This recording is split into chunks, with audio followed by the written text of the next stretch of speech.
2020 Democratic hopefuls claiming to be champions of the blue-collar worker while slamming President Trump's policies.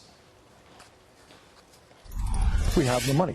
Problem is, too few people have too much money. Too many people have too little money. I don't want a government that works for giant corporations. I want one that works for our families. Look, it's about time we start to reward work as much as wealth.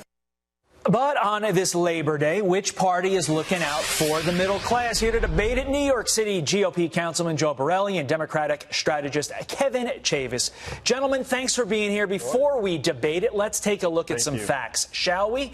This is labor, the labor world, if you will, under President Trump since taking office.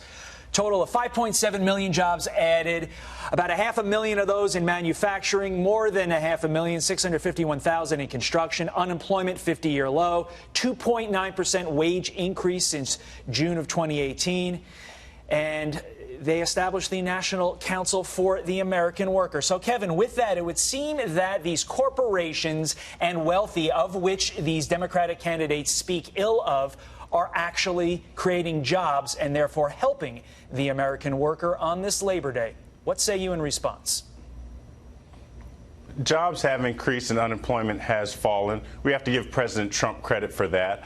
The economy was starting off on a good track when he was sworn in, but I think despite the numbers that you mentioned, which are good, no one's denying that, behind the scenes there are things going on that are troubling for workers. I mean, in 2017, Donald Trump rolled back rules that would require those worked over 40 hours to get overtime.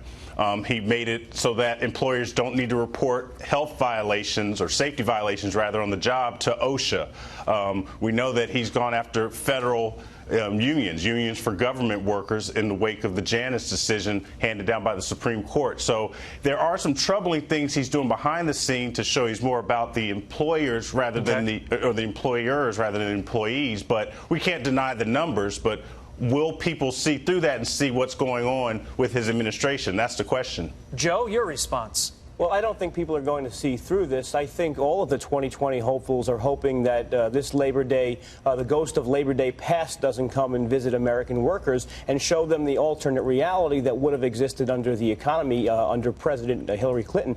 The economy without the 5 million new jobs, without the 500,000 manufacturing jobs, without the 3% GDP growth. I mean, these are all things that the Democratic Party is continuing to promise. I mean, they have become the party of economic hopelessness. Their president said that those jobs weren't coming back.